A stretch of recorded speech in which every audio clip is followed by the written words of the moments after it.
ஈஃபிலிமாலய நேயர்களுக்கு வணக்கம். நான் உங்கள் பத்திரிகையாளர் RS கார்த்திக். என் அருகில் சக்தி சரவணன்.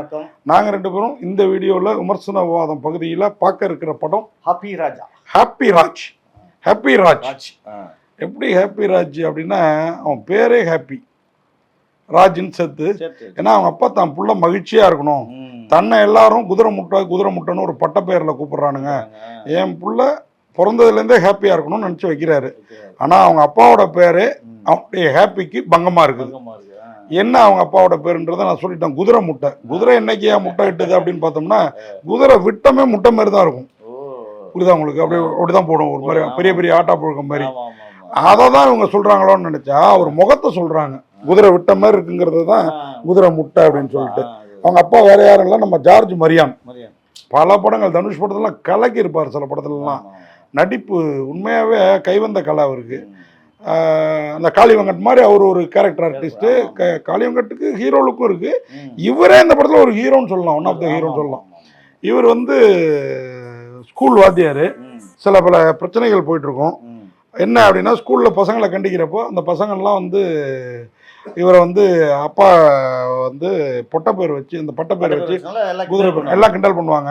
குதிரை முட்டையை அடிச்சிட்டாரா, குதிரை முட்டை போட்டாரான்னு எல்லாருக்கும் 0 போட்டு அனுப்புவார், ஒரு தப்பு இருந்தால் கூட. ஸோ இந்த மாதிரி பட்டப்பேர் இருக்கப்போ அதே ஸ்கூலில் இவன் படிப்பான். ஒரு ஸ்கூல் வாத்தியார் கூட இவனை வந்து குதிரை முட்டை வாத்தியார் பையனா அப்படின்னு கேட்பாப்புல.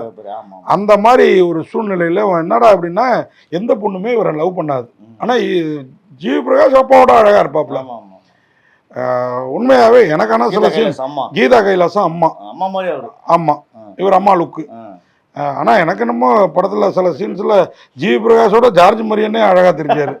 ஏன்னா அவ்வளவு கொடூரமா பனங்காய தூக்கி தலையில வச்சா, குருவி தலையில, எதுக்கு இவ்வளவு ஹேர் ஸ்டைலு என்னன்னு எனக்கு புரியல. நம்ம முன்னாடி கொஞ்சம் சொல்லி கொஞ்சம் நல்லா நடிச்சாரு இந்த நம்ம பாலா படத்துக்கு போயிட்டு வந்ததுக்கு அப்புறம். அதன் பிறகு பாத்தீங்கன்னா திருப்பியும் பழைய குருவி.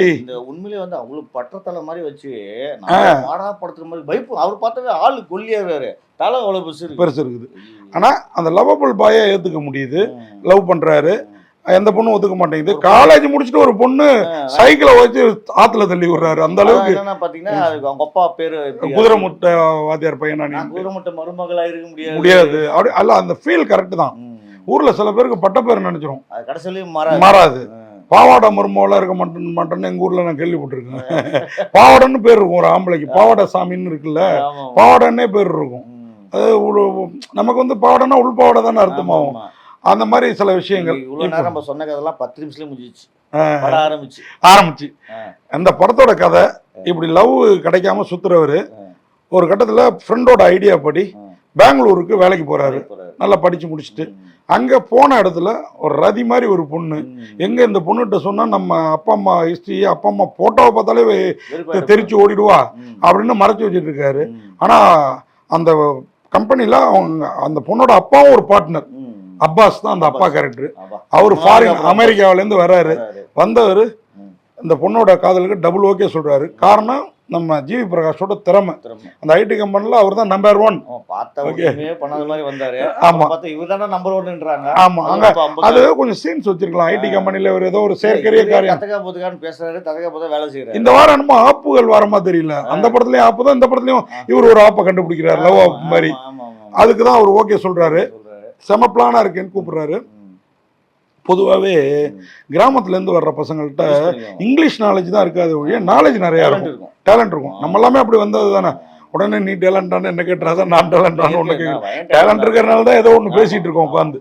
இப்போது அந்த பொண்ணு வந்து காட்டாமல் இருக்காப்புல. அப்பா ஓகேன்னு சொன்னோடனே உங்கள் அப்பா அம்மா வர சொல்லுங்க, அது எங்களோட 25வது நாள் கல்யாண நாள் வருது, 25வது வருஷத்துக்கு கல்யாண நாள், அங்கே உட்காந்து பேசி முடிச்சுக்கலாம்.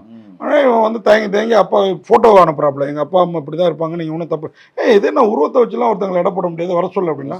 இவங்க அப்பா ஊரில் வாத்தியார் இல்லையா, சொந்த பந்தங்கள்லாம் குதிரை முட்டை. ஆமாம், அப்பா அம்மாவை விட்டு பாக்கி எல்லாரையும் அழைச்சிட்டு வர்றாரு. ஏன்னா அம்மா வந்தால் பிள்ளைக்காக பறிஞ்சு பேசும், இவன் நம்ம வர்றதை விரும்பல அப்படின்ட்டு.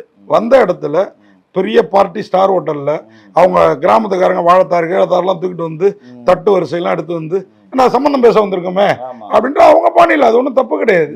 அப்போ கல்யாணத்தை பேசுறதுக்கு வராங்க. வந்த இடத்துல அவங்க நடந்துக்கிறலாம் பார்த்தா அப்பாஸுக்கும் அந்த பொண்ணும் வெறுத்துடுறாங்க. அதன் பிறகு என்ன ஆகுது, கல்யாணம் நடந்துச்சா இல்லையா, அந்த பொண்ணு கிட்ட வந்து சம்மந்தம் பேச வந்த அப்பாஸ் இப்படி இவங்க அப்பா இப்படி நடந்துக்கிட்டாலும் அவங்க அப்பாவை காட்டிலும் உயர்வானவரா அவர் இருக்காரா ஜார்ஜ் மரியன் தன்னை காமிச்சு எப்படி அந்த கல்யாணத்தை நடத்தி வைக்க முயற்சி பண்றாரு. அதுக்கு வில்லேஜ்னா அவ்வளவு கேவலமா, வில்லேஜ்ல இருக்கமா 10 மாடை வச்சிருந்தா கூட ஊர்ல சும்மாவே சொல்லுவாங்க, வீட்டு வாசல்ல ஒரு முருங்கை மரம் ஒரு ஒரு 1/2 ஏக்கரா நிலம் இருந்தா போதும், சாப்பாட்டுக்கு பஞ்சம் கிடையாது. கிடைச்ச வரைக்கும் வீடு தங்கறதுக்கு வீடு, நம்மள மாதிரி மாசம் 15,000 ரூபாய் வாடகை கொடுக்கணும், ஓடணும். அங்க அது கிடையாது இல்ல, அந்த மாதிரி சொல்லுவாங்கல்ல. ஆமா, அதை தாண்டி இருக்கணும் வசதியானவன் மிராசு. நம்ம கவுண்டமணி ஒரு படத்துல சொல்ற மாதிரி தான், என்ன வேலை பண்ணாலும் மிராசு. அந்த மாதிரி இந்த மாதிரி ஒரு கதை. இதுக்குள்ளார நம்ம ஜிவி பிரகாஷும் அவங்களும் சேர்ந்தாங்களா இல்லையா. கிராமத்து மனிதர்கள்லாம் சாதாரண ஒரு ஆளை உருவத்தை பார்த்து எடை போடாதீங்க. அது மாதிரி கிராமத்து மனிதர்கள் வெள்ளந்தியா இருப்பாங்க, ஆனா விஷயாதிகள். ஓ, நீயாவது கடன் வாங்கி தான் தொழில் பண்ணிட்டு இருக்க, அவங்க யாருங்கிறத காட்டுறப்போ நம்மளே மலைச்சு போயிடும். அதுதான் ஹாப்பி. சென்டிமெண்ட் சூப்பரா இருக்குது. கிளைமாக்ஸ் மட்டும் கொஞ்சம் வந்து ஒரு 25 வருஷத்துக்கு முன்னாடி பார்த்தவங்களாம் ஞாபகம் இருக்காதயா, அதுவும் உனக்கு வந்து நீ ரயில விட்டு இறக்கி விட அது வந்து நம்ம ஃபுல்லா சொல்ல வேணாம். அது வந்து கொஞ்சம் விட்டா அவரே திருந்தி இப்போ நல்ல மனுஷன் இந்த பிளாஷ்பேக் எல்லாம் அதுதான் தெரியல. அதுவும் பாத்தீங்கன்னா ரயில் டிக்கெட்டு இவங்க 2 பேருக்கும் சென்னை டு டெல்லின்னு இருக்குது. அவங்க அம்மாவுக்கு எடுத்த டிக்கெட்டு சென்னை டு ஆக்ரான் இருக்குது. என்னங்க அது அப்படின்ற அந்த குழப்பங்கள், அது வேற எதாவது காரணமா என்னன்னு தெரியல.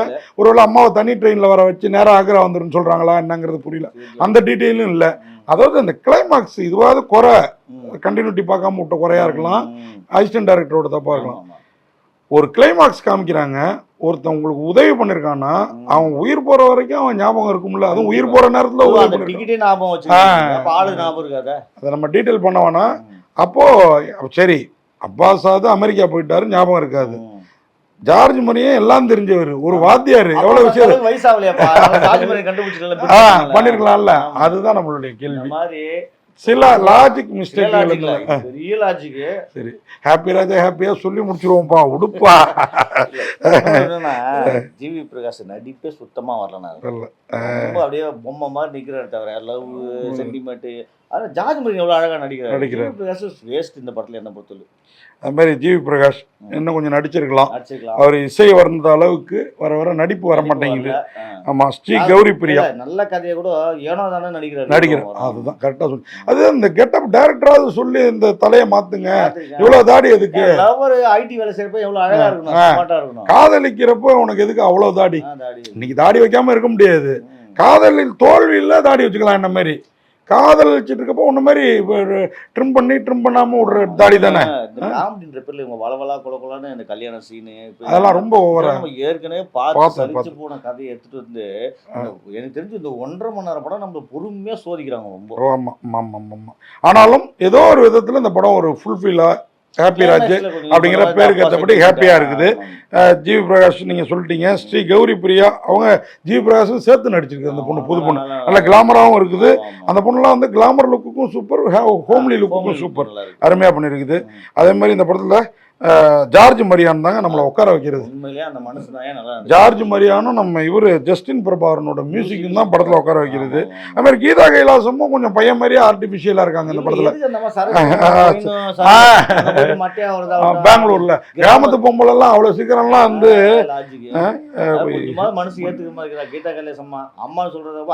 அதுவும் வந்து ஒரு புருஷனை இருந்து ஒரு பாட்டிமாவா இருக்காங்கன்னா ஏதோ ஊர்ல கொஞ்சம் சரக்கு இருக்கு அடிக்கலாம்.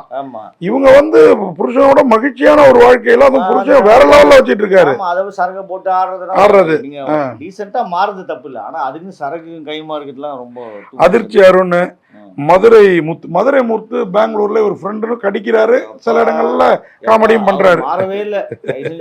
டிவியே மேல இவரெல்லாம் சினிமா அடிக்கிறதே வேஸ்ட். அதுக்கு இந்த கிராமத்து நண்பன் அதிர்ச்சி அருண் பரவாயில்ல, நல்லா தான் பண்ணிருக்காங்க. தேவி மகேஷ் அவங்களும் நல்லா பண்ணிருக்காங்க. இந்த படத்தை மரியராஜ் இளஞ்செழியன் அவர் தான் எழுதி இயக்கி இருக்கிறாரு. ஹாப்பியா ஒரு படம் பண்ணணும்னு நினைச்சு பண்ணிருக்காரு. அது கொஞ்சம் ஆர்டிபிஷியல் ஹாப்பியா இருக்குது. அதுதான் கொஞ்சம் செயற்கைத்தனமா இருக்குது. இயற்கையா இருந்தா எங்களுக்கெல்லாம் இன்னும் நல்லா பிடிச்சிருக்கும். இப்பவே பிடிச்சிருக்கு, இன்னும் நல்லா பிடிச்சிருக்கும். மியூசிக் கம்போசர் ஜஸ்டின் பிரபாகரன் சொல்லியாச்சு. அதே மாதிரி மதன் கிறிஸ்டோபரோட டிஓபியும் உண்மையா நல்லா இருந்தது, நல்லா ரிச்சா இருந்தது. அதே மாதிரி செல்வா ஆர்கேவோட படத்தொகுப்பு அதை இன்னும் கொஞ்சம் அங்கங்கே பழுதுபடுத்திருந்தா போட்டிருக்கலாம் கத்திரி.